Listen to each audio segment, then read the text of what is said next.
So, we did all those conversions. Well, living systems do it themselves. So, I will say that all the energy in the universe is constant, can either be created or destroyed, but it can be converted into different kinds of different forms or formats. But the other thing is that you cannot do an energy conversion without some energy loss in the form of heat. And so we, our cells, our bodies are 40+% efficient. Of the number of calories we take in, we use about 40% to do work.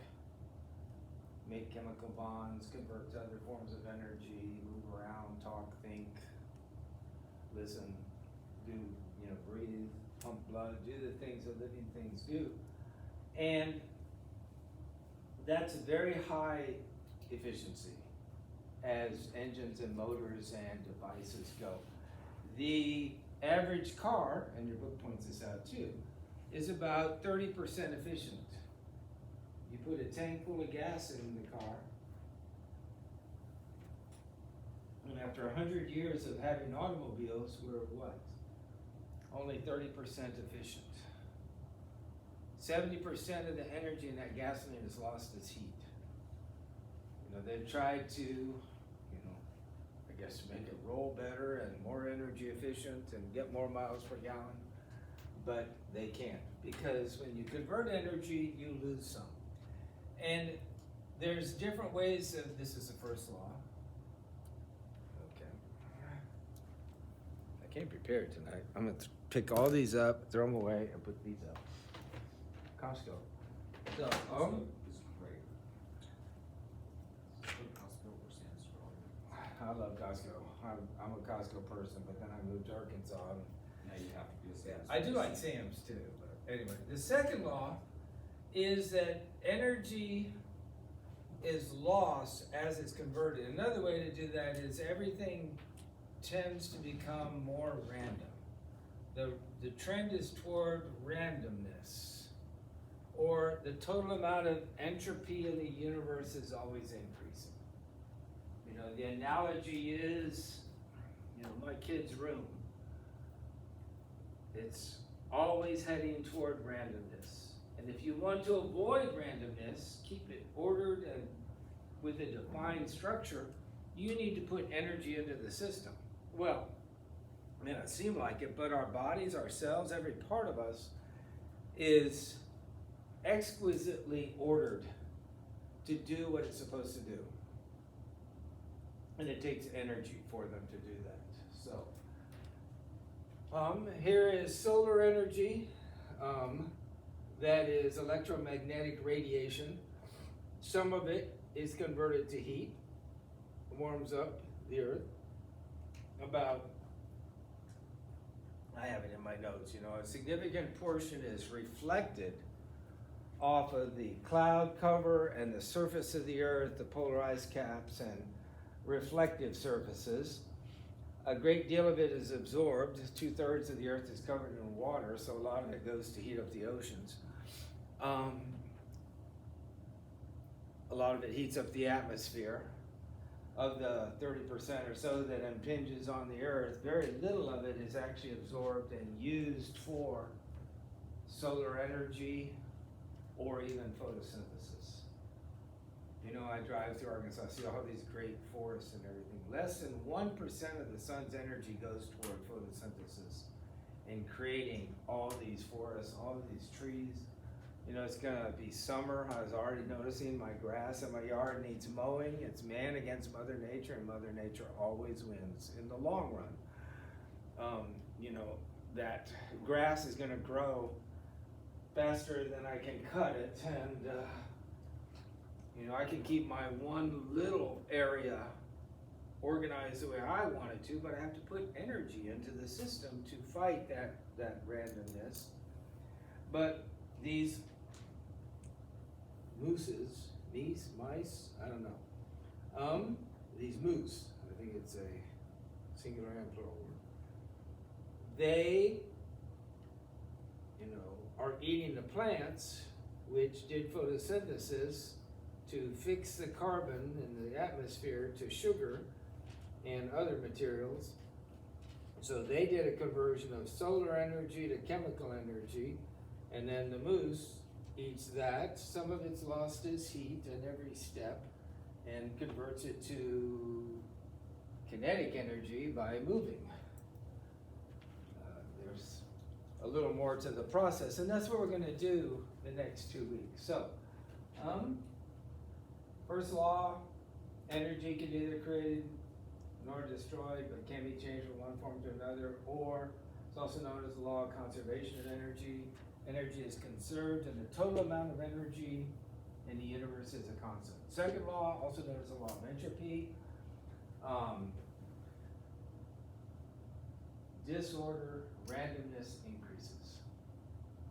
That disorder, randomness is known as entropy. So this is what we're going to do next week.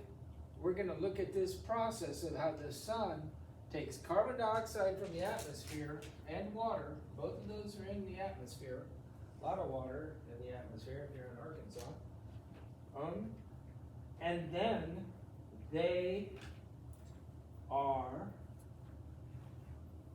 converted to usable chemical potential energy in the form of carbohydrates stored in the bonds between the atoms and the carbohydrate. And this fight against randomness, this random CO2 gas and water gas, to become this beautiful organized crystalline sugar. Think about sugar crystals you dump out when you open a packet of sugar. That beautiful example of order relative to the disorder of gases required an input of energy from the sun. And in a process that was amazingly efficient, more efficient than your car, though it's still a significant portion, greater than half, is lost as heat, gives us carbohydrates. And then we're going to eat the carbohydrates and do the opposite. What they didn't show here is that when we break down these carbohydrates, we're making carbon dioxide and water. It's pretty convenient. We're making the carbon dioxide the plants need, and like I say, wherever there's water, there's life. And we use that to contract muscles or make new cells, to make new people.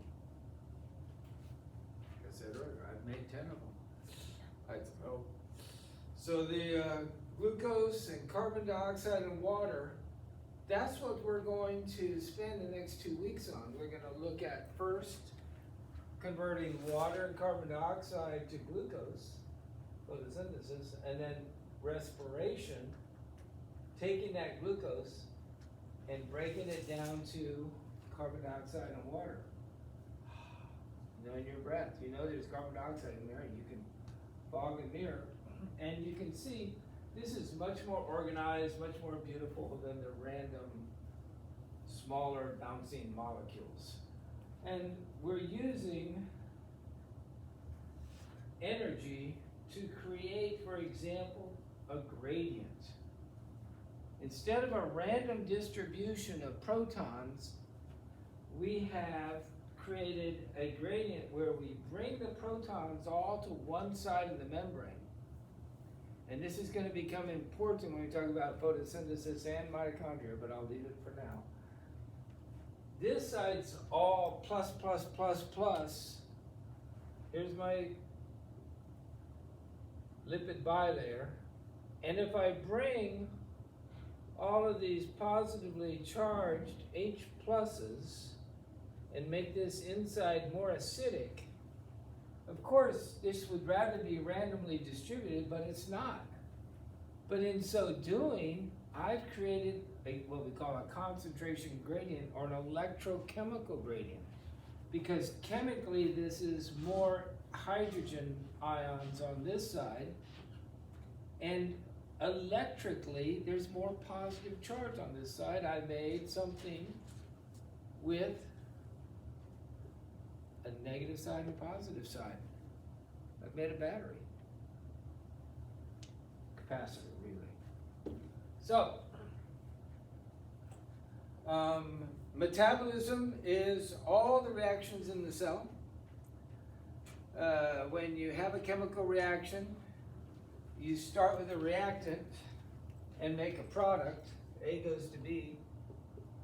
And yet, this product may be the reactant for the next reaction, goes to C, goes to D, forgot my arrowhead, goes to E. For example, I used to work with, when I was at Yale, since we talked about Yale, bacteria that break down toxic aromatic compounds.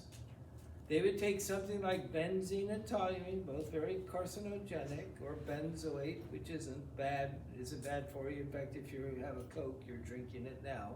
If you look on the side label, it'll say sodium or potassium benzoate as a preservative. It's not carcinogenic. In fact, it's a lot better than having contaminated Coca-Cola. But they could break that down and ultimately enter mainstream metabolism and produce carbon dioxide and water. The other thing I did was, I used to work with an enzyme called aspartate transcarbamylase. Let's just call it ATCase. And it took aspartic acid, which is one of the 20 amino acids, which is actually just one step removed from the Krebs cycle, if you've heard of the Krebs cycle. Very common amino acid. And it adds a carbamyl, a carbon and a nitrogen, from carbamyl phosphate to it, and makes carbamyl aspartate, which is just has an extra carbon. And then we circularize it, and in the end, we take this aspartic acid, and basically CO2 and ammonia. And over here, we close the ring, and at this point it's something called orotic acid, orotate, and then OMP, and then we convert it to something called UMP, which is uracil monophosphate, because by the time it gets to here, we've added a sugar, ribose, and a phosphate. And then we make UDP, and we make UTP, one of the precursors of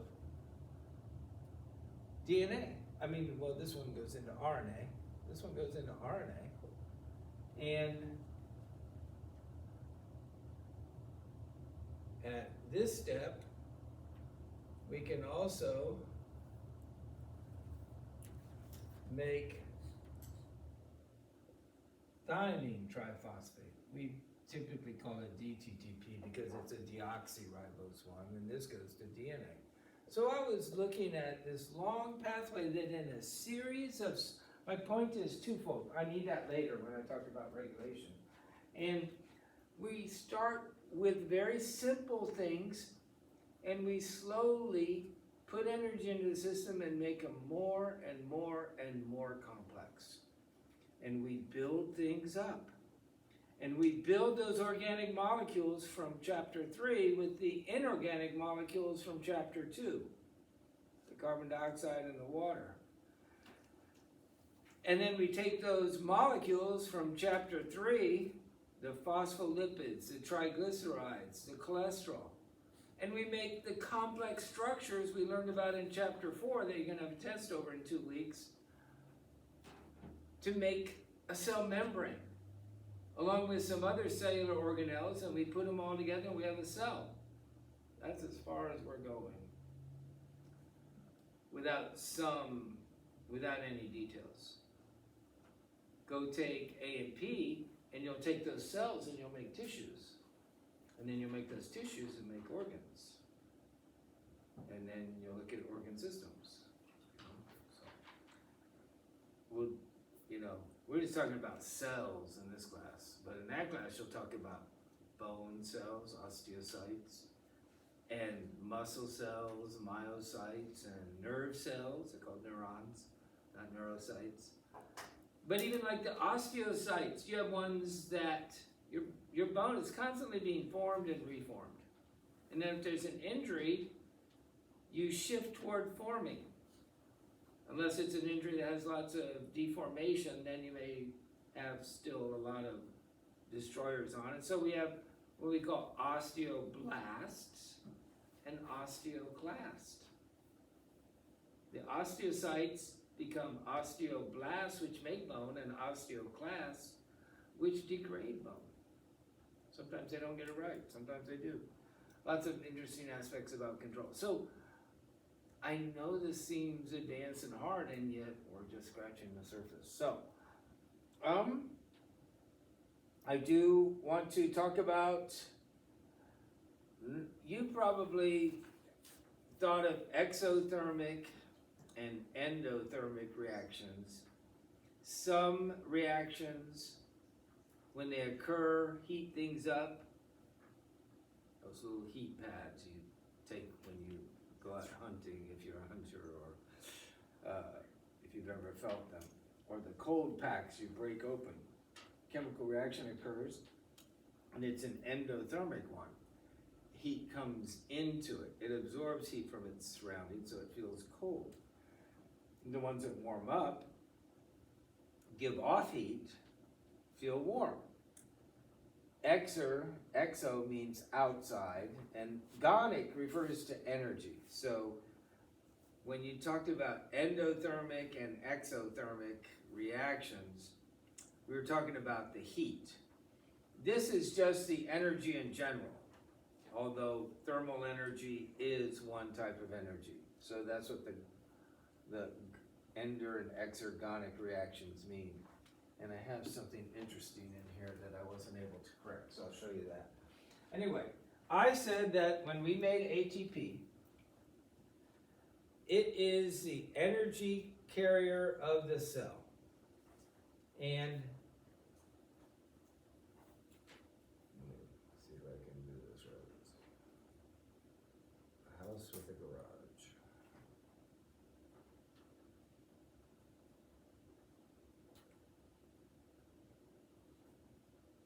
1, 2, 3, 4, 5. Yeah, there we go. And a nitrogen here, and nitrogen here, nitrogen here, and nitrogen here. And this is attached to a carbon atom on ribose. Each of these is a carbon at each vertex.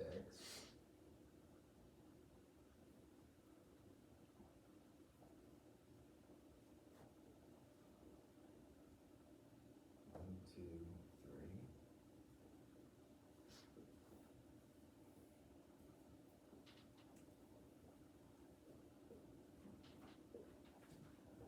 You would never be asked to draw this.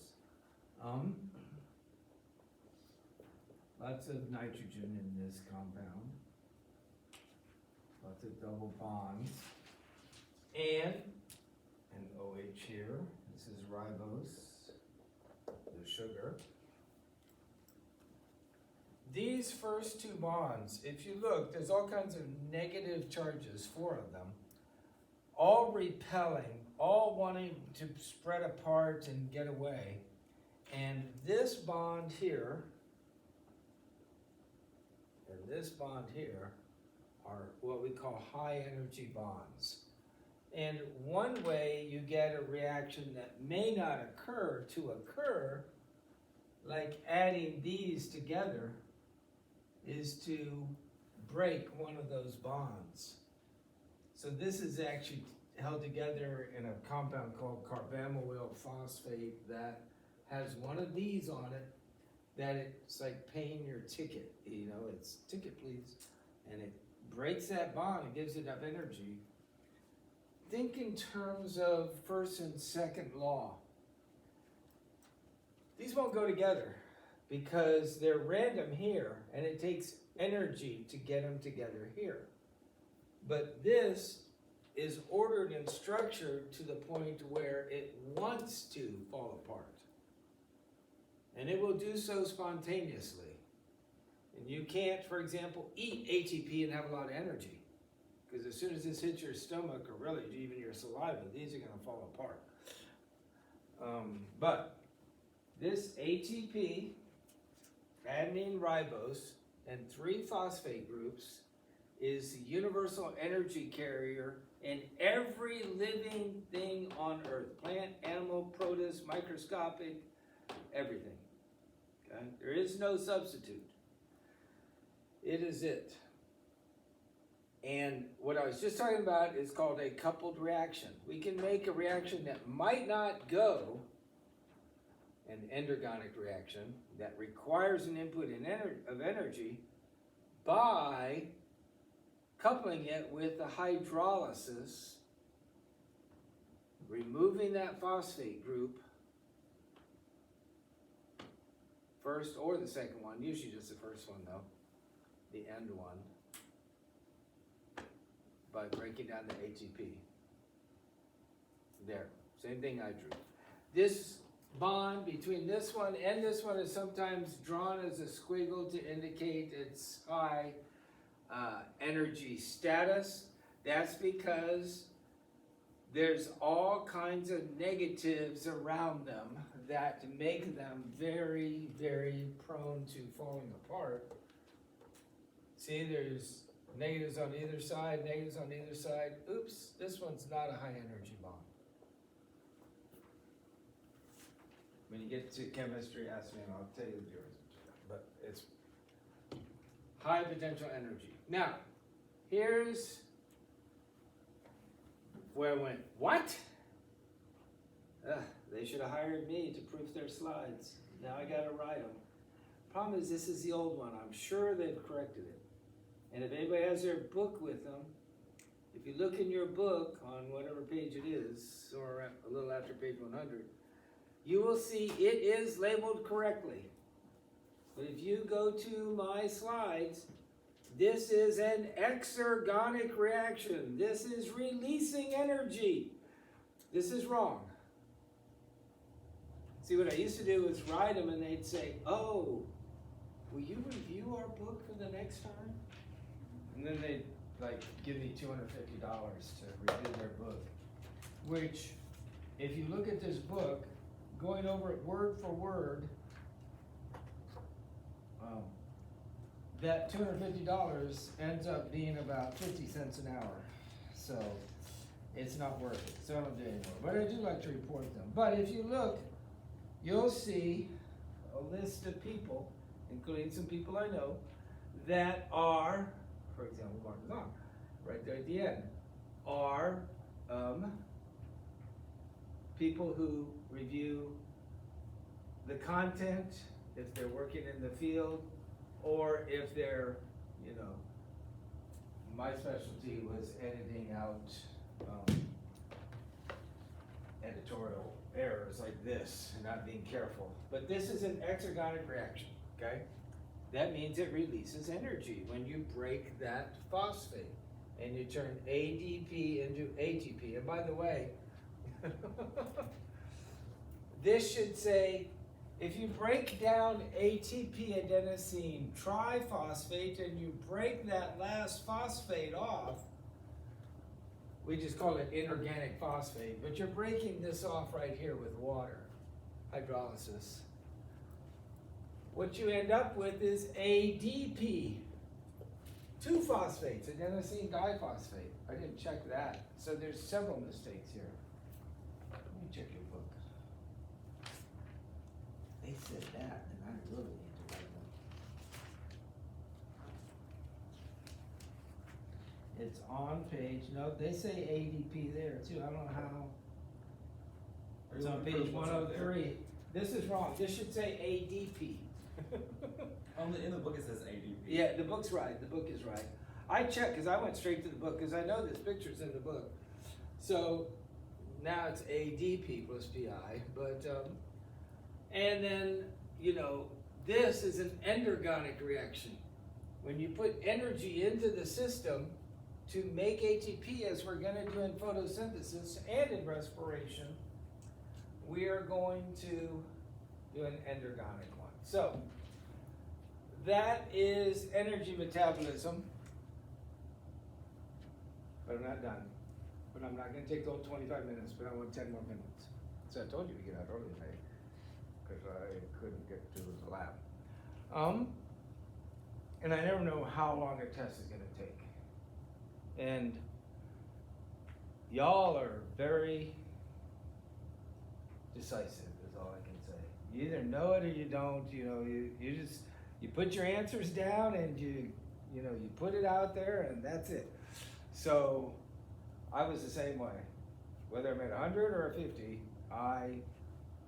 looking at a test doesn't help me. But there are those people who like to look around. Who was it? Oh, it's the person who's not here. Yeah, I don't want to name any names. But she has good test taking strategies. Her test, I can't show you, but ask her to show it to you. It is a master class in how to take a test. You could see her crossing off the answers she knew were wrong. And then sometimes she didn't cross them all off, she had to pick one or the other. She, like on the one where I said, which of the following elements is not associated with life? She remembered my joke about a toast with schnapps, CHNOPS, and she wrote CHNOPS next to the question. Carbon, hydrogen, nitrogen, phosphorus, and sulfur. And then she picked the one that didn't correspond there. Iron. There was no I, or F if you want to use the periodic table, Fe for iron. So, and she was making other notes, trying to recall stuff and everything. It is very good test taking strategy. She's had some training or something somewhere. So, she has some. So, notice this is about metabolism, energy, and enzymes, and for some reason I don't have anything on enzymes, but I want to talk about enzymes. Enzymes are proteins that fold up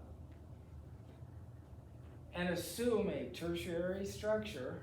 That's their three-dimensional shape, and that shape fits the substrate like a lock and a key. And enzymes do not make anything happen that wouldn't normally happen.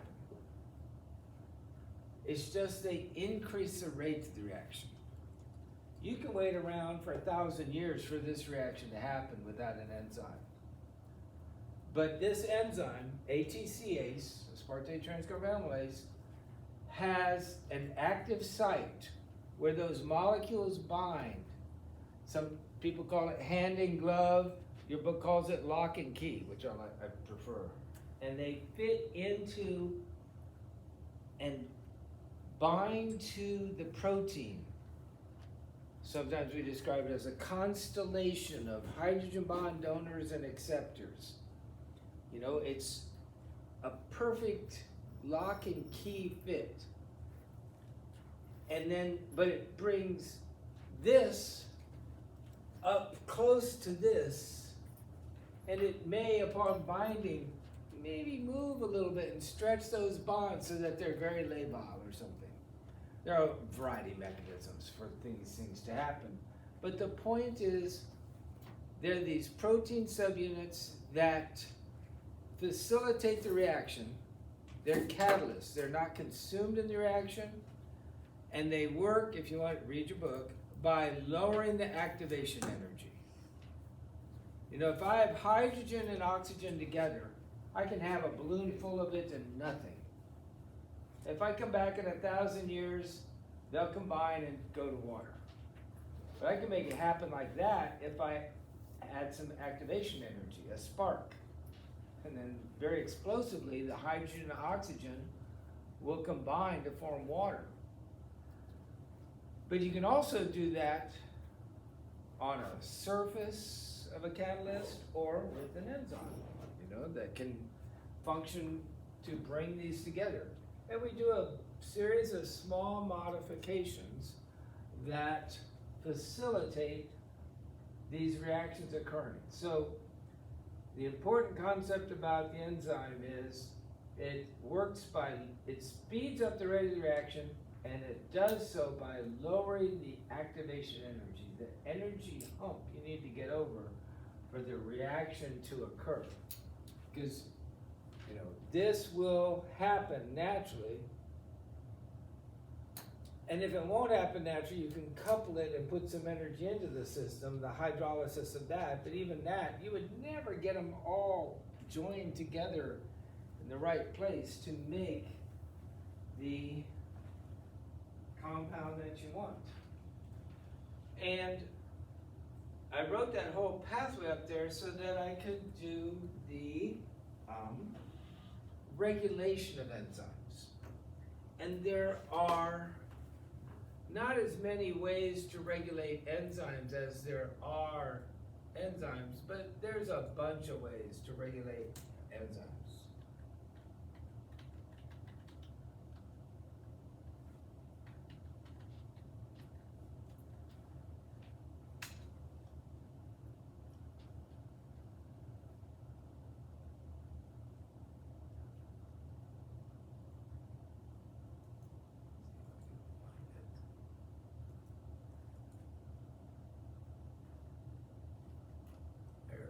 Pyrimidine pathway, how about Shanley?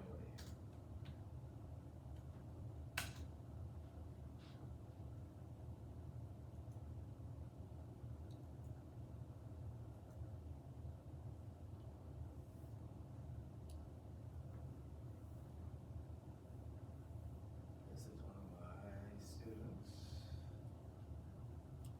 Rice pyrimidine pathway. We wish to thank Mark Shanley and Nick Ornston. Anyway, the ACEs, superproduction, rapid purification of. Anyway,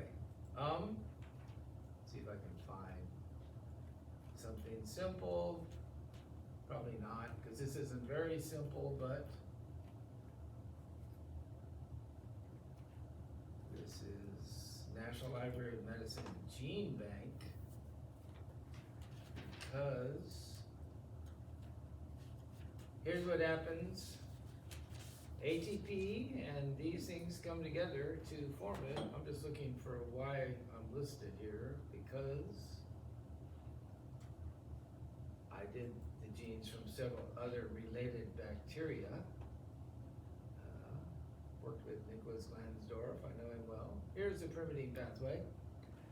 We take aspartate and we make this new compound in one step. But if you look, there's aspartate and we just are adding these two on.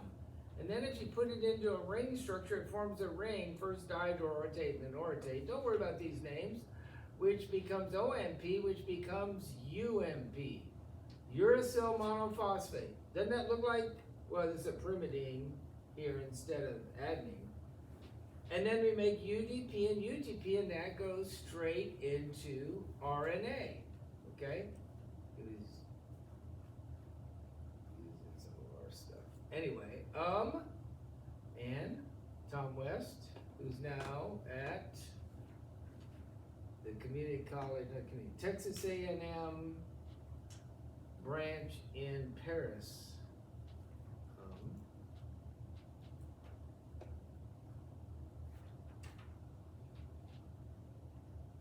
Texas, Thomas P. West.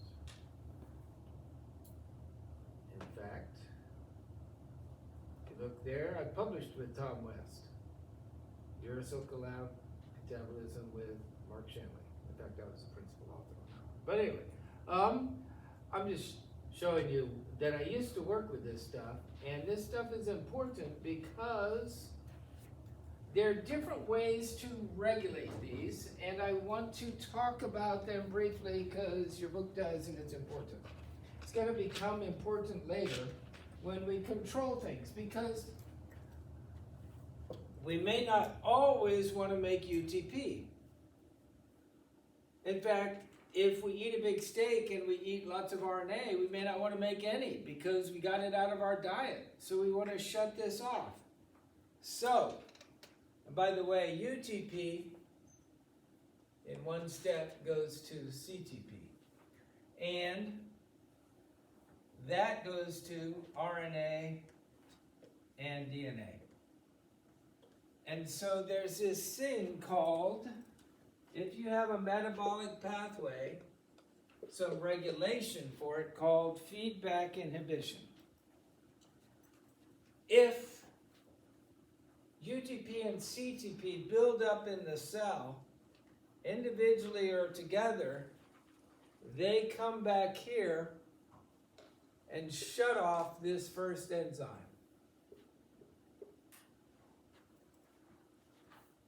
That's called feedback inhibition. Because why spend expensive ATP at several steps along here? And why make all these things if you're not going to use them? So if this builds up in the cell, it shuts it down.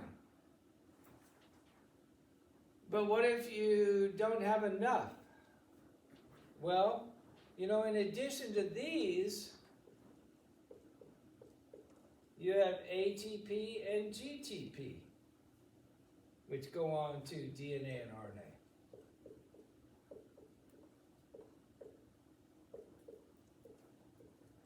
And if you have lots of these, they build up and go back and signal this enzyme. It says, hey, I know you're turned off, but I've got an excess of these other guys. I need to use them up and make a new cell. I want to make some DNA and some RNA. Turn yourself back on.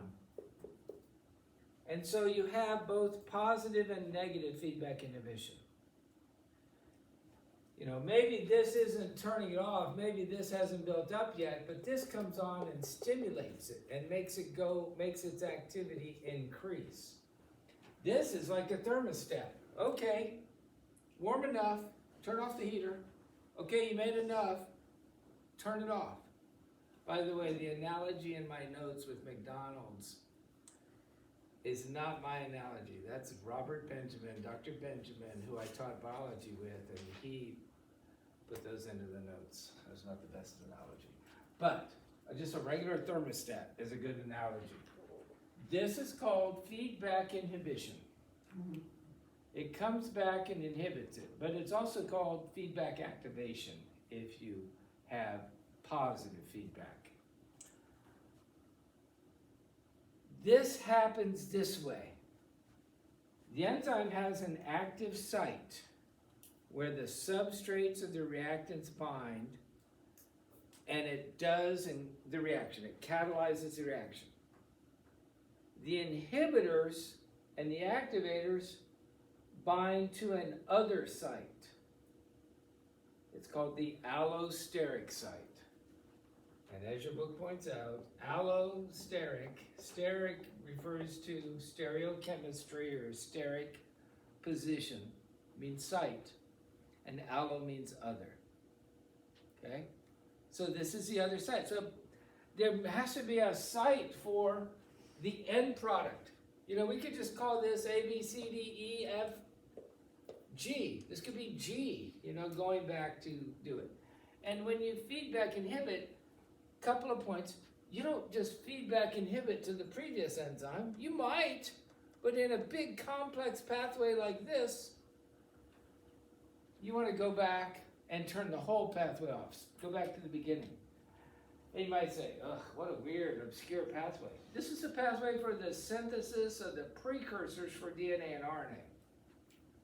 E. coli can live on glucose and ammonium salts, ammonium sulfate, a trace of phosphate and sulfate, and it can make all 20 amino acids. It can make all the nucleotides, so can you. You can only make 12 amino acids. There are 8 essential amino acids you must get in your diet. These are too important. You have all of these pathways. You've got a pathway for ATP, GTP, CTP, UTP, and DTTP. So you have pathways for all of those because they're precursors for DNA and RNA, but you want to be able to regulate them over a very narrow range because those are very expensive molecules to make. So you don't want to waste things. So we have this process called feedback inhibition. The inhibitors bind to a different site, allosteric site, and they might, if they're an inhibitor, they might ruin the active site, cause a change in the protein so it doesn't fit the key perfectly anymore. So it slows down. Or in the case of the activators, it's less common, but it's real common in this pathway. They make the site more open and more perfect fit for the substrates, for the reactants, so that they they bind better and therefore react more and react faster. So I know this is really kind of nitpicky, but if you go and look at your chapter, they have lots of examples of how you regulate enzymes.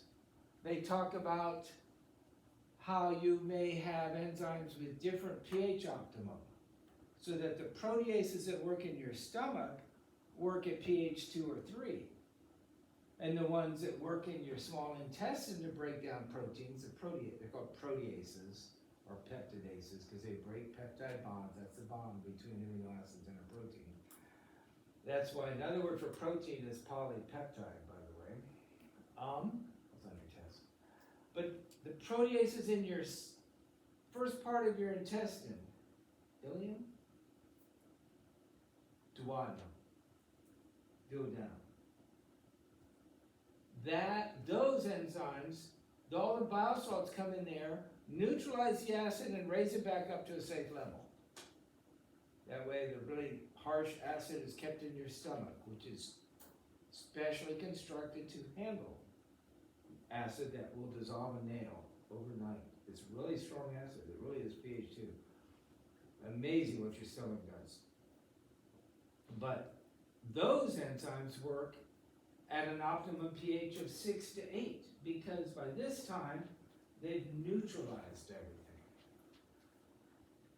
everything. If you have high triglycerides or high cholesterol, in the steps leading up to formation of cholesterol, there's an enzyme called HMG-CoA reductase. Mouthful. But this is where those statin drugs work. They shut that enzyme down. So you're still getting cholesterol in your diet.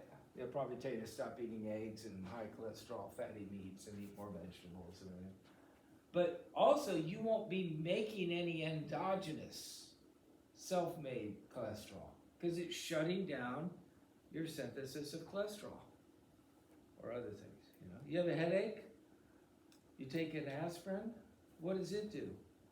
You have it's just a few steps, reaction where you have a enzyme, prostaglandin synthetase, that makes prostaglandins. Prostaglandins are lipids involved in all kinds of things, muscle contraction, smooth muscle relaxation, clotting, but also pain and signaling of pain.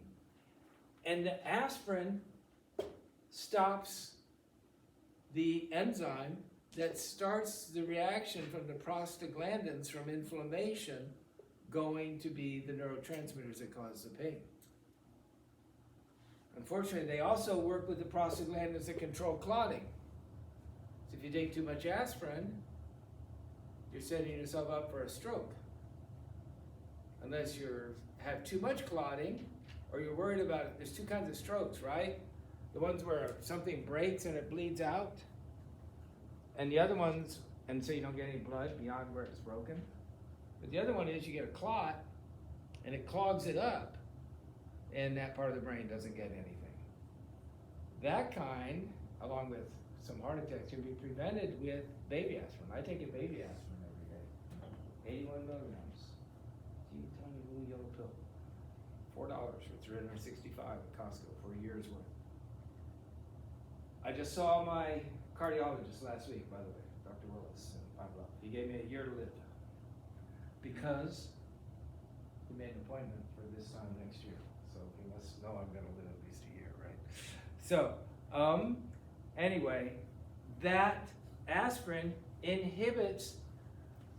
comes back and feedback inhibits the clotting reaction that form clots that can be thrown off and lead to strokes in the brain. Or not. Now, if you're on blood thinners, you can't take baby aspirin. That would be bad for someone who's worried about a bleed. It's good for someone who's worried about a clot. And he doesn't want me taking any other aspirins, because, it's a very careful balance you're trying to maintain. Metabolism has to be tightly controlled. There's one other thing I want to talk about. It goes back to a question on your test. You know, these enzymes work best at different temperatures, right? And if you increase the temperature, you will increase the rate of the reaction up to a point. The point is the point at which, as you heat it up, it goes faster and faster and faster. And it starts slowing down and precipitously falls off. That's because the enzyme unfolds and denatures at high temperature and also at low pH. So you control the pH, you control the temperature, you control feedback inhibition. There's some kooky things that happen, like the enzymes in your stomach are made as precursors that when they hit the acid, they unfold and act on themselves and chop a part off and become more active. There's all kinds of regulation and control such that you can teach a separate course on it. And I have had a separate course on proteins and enzymes, taught by Nick Pace, a student of the Nobel Prize winner Charlie Tanford. So anyway, what else? So, metabolism, a series of steps, and we're going to look at some of these pathways and some of these steps, not this pathway, but we are going to look at how you make ATP. Two ways, you know, in photophosphorylation, in the photosynthetic light reactions, and by the oxidation, that means burning, combining with oxygen of glucose, of sugar in the mitochondria, which is many, many steps. And it's actually 3 broad steps. We set it up first in glycolysis. Glyco means sweet, lysis means split apart or break. So we're gonna break that sugar down, and then when we get it to like a 2 or 3 carbon compound, we're gonna send it out of the cytoplasm and into the mitochondria to be respired or burned in the factories of the cell or the batteries of the cell. I'll show you how they use an electrochemical gradient and truly are like a battery. And then, even in respiration, in the mitochondria, you don't make ATP yet. You extract, oxidation is, and your book has a little bit on this, oxidation reduction reactions. Oxidation is the loss of electrons, and those electrons have to go somewhere. They can't be free. If they're in solution, it's a current. If they're in the air, it's a spark. So those electrons have to go somewhere. You have some electron carriers, and you use those electron carriers to carry the electrons to something called, 2 minutes, the electron transport chain, or ETA. I learned it as ETS, electron transport system. ETC, that carries those electrons and couples that, takes those high energy electrons and lets them fall down in potential through an electron transport chain, like a wire, have them fall down and couple that to making ATP. Not directly. You do what it showed a minute ago. You make an electrochemical gradient with more H on one side of the membrane than the other. And you let the flow of those protons, the flow of charge, electrochemical charge, a positive charge and a hydrogen nucleus, you let that flow power the phosphorylation of ATP. And you make ATP. And then we're all happy because we have ATP. And the only place you get ATP is you make it inside your cell. You can't eat it. So, I won't test you over this. That's the good news. It doesn't mean don't study it, but I will, in a way, test you over it because you kind of need this to do the next 2 chapters. So we'll do photosynthesis and respiration, take spring break, and have a cell test in 2 weeks.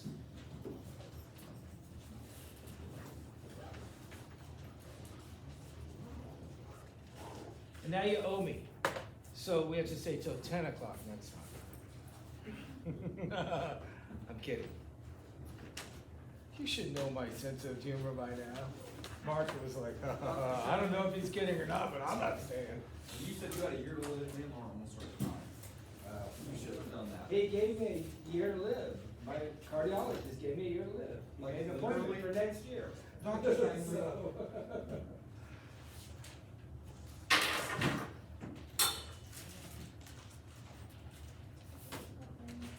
But thank you for your care and concern.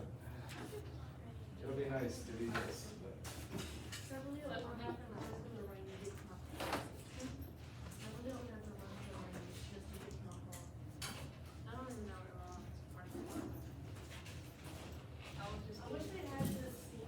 And if you didn't put your number on there, your email, you can text me late tomorrow. Okay, okay. If I see your email or your phone number on there, I'll text you a grade when I grade your test. And it'll be tonight or tomorrow morning. See you. I think everybody else will be happy. And stay dry and stay safe.